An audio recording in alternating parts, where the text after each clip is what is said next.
The East Tennessee State football season is over, and not a moment too soon.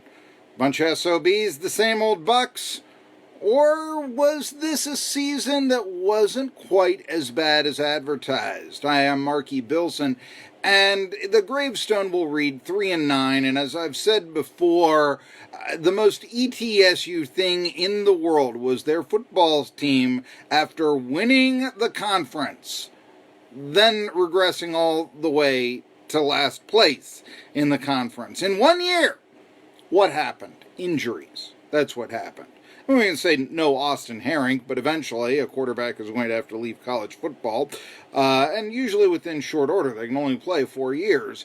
However, ETSU lost who everybody thought was going to be their starter this season, Casey Weldon, to injury in the very first scrimmage, and he never saw down this year. So, hey, what about the other transfer coming in, Chance Thrasher? That's the question. Yeah, he did get hurt. We understand that, but I think if there is one criticism of Randy Sanders, and for that matter ETSU this year, it was what was the fascination with Trey Mitchell, freshman quarterback who never really seemed to pan out. And as a result, even though, perhaps the conference's best running game in Sellers and Holmes, there wasn't the alternative factor, so to speak. You could load up against the run and all this, and so ultimately it wasn't going to be a diverse offense, a multifaceted offense.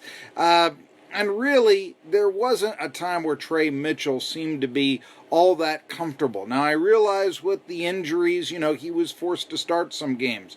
But why was he kept so long? Did they want to try to keep the red shirt with Rydell, and that's why we didn't see Rydell until the end of the year? That makes a little bit of sense, because Rydell is a small guy. And so, you want him to get physically bigger and stronger.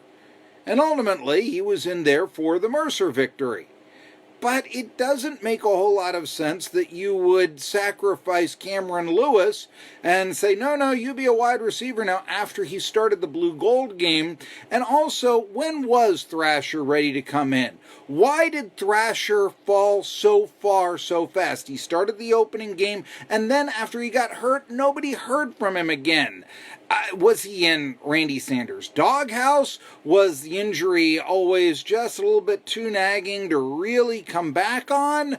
When they sent him out there for the final series against Vanderbilt, it almost seemed patronizing.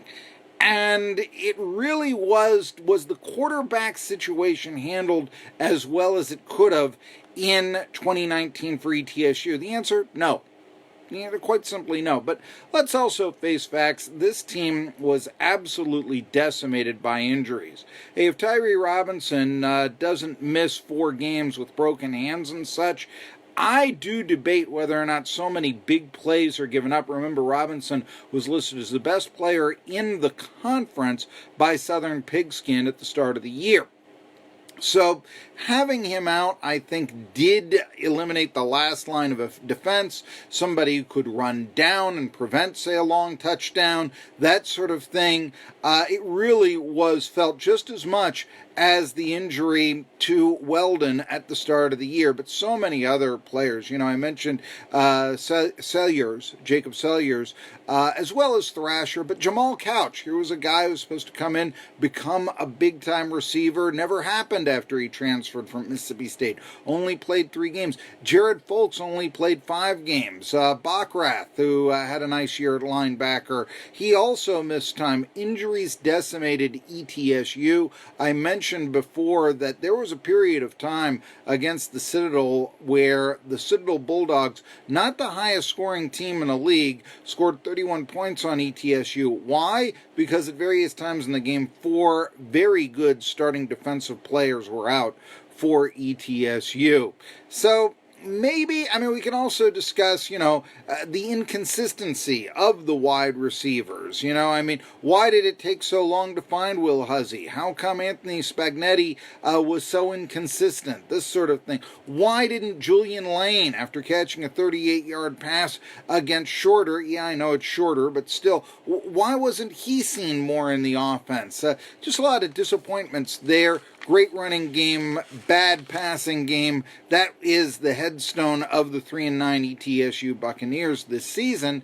And frankly, yes, it was a team that was very competitive. They lost a lot of close games, but injuries, I think, were the deciding factor. You can always look back to a coaching decision. What if Sanders decides to kick the field goal against Chattanooga, for instance? Okay, yeah, legitimate criticism there, but this team was never destined to repeat as conference championship. They were always going to have to develop a passing game, and also the injuries just decimated them. So where do you go from here? Probably the outlook isn't all that bad. The Southern Conference is not the conference that it used to be. It's still good, but it's not great. So rapid advancement could happen. Hey, it happened to ETSU just 2 years ago. Losses, as I said, were close. It's very important, though, to find the quarterback, and right now it just seems to be a jumbled mess. Is it Weldon? Is it Rydell? Is it Mitchell? Is it Cade Larkins? Now, Cade Larkins, who signed with ETSU, verbal commit, was told to me by his former coach Gerald Sensabaugh to be an ACC talent, and ETSU has him. Now, Gerald Sensabaugh knows he played in the ACC. So how does ETSU get him? Well, local product. That David Crockett turned the football program there around. But I'm inclined to wonder if the reason Larkins is going to ETSU is that Sensabaugh wasn't his coach.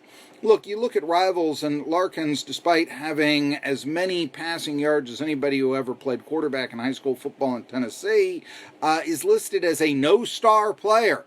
Didn't go to the right camps, evidently. Didn't have the phone calls made for him. Why? Well, it just stands to reason that Gerald Sensabaugh, who played at North Carolina as well as the Jacksonville Jaguars and, of course, Dallas Cowboys, is going to have more contacts. He's going to know what camps to send his prospect players to and who to target them to, like the ACC. He's going to know that a little bit more than a 25-year-old coach who came from Daniel Boone High School and only played small college football. Those guys don't know don't have the contacts for the big-time recruits. Gerald Sensabaugh does. David Crockett, of course, making the coaching change, and I think that you're seeing ultimately one of the effects there. Now we'll see where the David Crockett program goes in the post-Larkins era. But that means that ETSU might have, assuming the verbal commitment stays with the Buccaneers, a ACC caliber quarterback coming in to play 4 years for Randy Sanders and company. And that's something, a lot of pressure on the local product, but it really is something to be optimistic for ETSU. The schedule isn't out. We know, of course, there'll be the 8 Southern Conference games. We don't know what date they'll be on, but we know whether or not they'll be home and away. We also know ETSU will be traveling in September to Georgia and Austin Peay. And Austin Peay, who ETSU did defeat this year, then had a situation in which they played Austin Peay, as I said, and ETSU beat them, one of their 3 victories. Austin Peay is in the FCS playoffs. So, that's the toughie out-of-conference game. Obviously, Georgia is the money game. The toughie out-of-conference game, Austin Peay. Randy Sanders, Athletic Director Scott Carter, schedule 2 cupcakes from there. We know there'll be the D2 cupcake. Yeah, you'll bring in somebody like that, a Mars Hill, a Shorter, a Limestone, whoever it is. Consider bringing in 2. Right now, the Bucs are 3-9.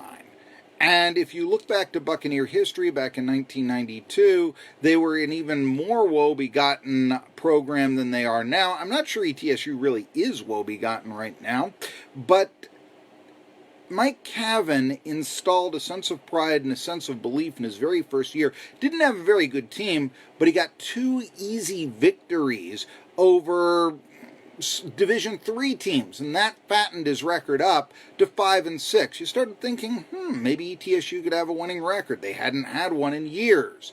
And soon enough, by 1994, they did. The same concept is true right now. Couple of easy victories on this schedule. You don't have to worry then about, oh boy, we've got to win this game for a winning record. You've got those furs under your belt already, and an easy couple of victories, and it'll make the ETSU football team look maybe a little bit better than they are, but right now they probably look a little bit worse than they are. And it's important to change that perception around. So, couple of open dates that we know of. Hey, schedule the cupcakes. You're going to schedule 1, schedule 2. Forget about that extra money game against Appalachian State and Vanderbilt, which is what ETSU had to play this year, of course. 2 multiple touchdown deficits and losses. You get the idea here. Anyway, the future doesn't look so bad for ETSU. That's what is to take from a very bad season. I'm Marky Bilson.